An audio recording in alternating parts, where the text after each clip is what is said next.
orientale tient à la paix dans la province de l'Ituri. Elle a organisé ce vendredi 25 février 2022 une messe d'action de grâce aux victimes des massacres récurrents dans la province de l'Ituri. Cette messe de suffrage a été célébrée ce vendredi à la cathédrale Notre-Dame du Congo par Monseigneur Marcel Outembitapa, archevêque de Kisangani et président de la Senko. Plusieurs personnalités politico-administratives étaient présentes à cette célébration eucharistique. Il s'agit notamment des sénateurs et des députés de la Grande Orientale ainsi que les membres du gouvernement. À la sortie de la messe, le député national Serge Agnolito a exhorté les fils et filles de Ituri de cultiver l'amour, de rester un pour que la paix revienne dans leur terroir. Il a demandé aux responsables de la Codeco de libérer les missionnaires de la paix de la Task Force mandatée par le chef de l'État, Félix-Antoine Tshisekedi Tshilombo, pour dissuader les rebelles Codeco à déposer les armes. Pour le député national Serge Agnolito, les fils et filles de l'Ituri doivent se mobiliser comme un seul homme et d'éviter d'être manipulés par qui que ce soit. Ils doivent privilégier la paix, l'intérêt de la province pour qu'elle retrouve la paix. Le symbole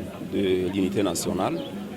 Ça montre combien de fois tous les Congolais sont unanimes pour la situation qui prévaut à l'est du pays, spécialement en Ituri, avec le cas de tuerie qui se manifeste ça et là même dans les cas de déplacés, voir la réalité qui prévaut aujourd'hui parce qu'une solution ne proviendra d'ailleurs si nous-mêmes nous ne parvenons pas à fixer les modalités ou à protéger notre province. Vous savez que l'Ituri fut l'un des anciens districts qui remplissait tous les critères susceptibles de devenir province. Et aujourd'hui, nous ne savons pas ce qui arrive, nous ne comprenons pas. Miser sur l'option dialogue également en envoyant sa délégation à terme de task force, ce n'était pas pour rien. Cette délégation n'est pas constituée des étrangers, ni alors d'autres personnes, si ce n'est que les Ituriens eux-mêmes. Si vous voyez, tous les membres là sont nos frères. Mais comment nous pouvons les prendre en otage pendant qu'ils viennent eux-mêmes pour nous mettre, à partir de leur expérience, pour nous mettre autour d'une table et accepter à ce que tous se taisent pour que notre province puisse décoller. Aujourd'hui, nous avons reculé à grands pas pendant plus de 10 ans. Donc, après, nous allons commencer par nous lamenter en disant que voilà, notre province n'avance pas, personne ne passe de nous à nous. Et pourtant, c'est nous-mêmes qui sommes à l'origine de cela. En tout cas, nous sommes très souciés.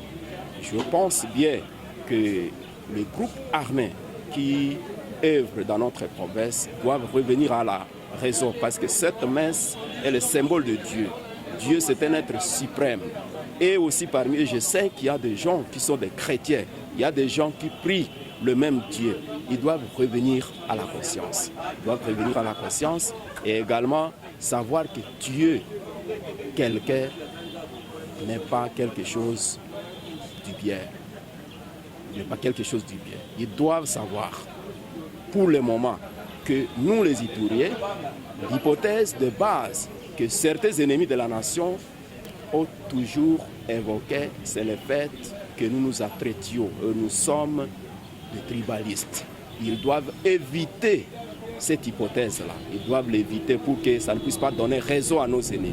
C'est ça ce que je peux dire pour le moment.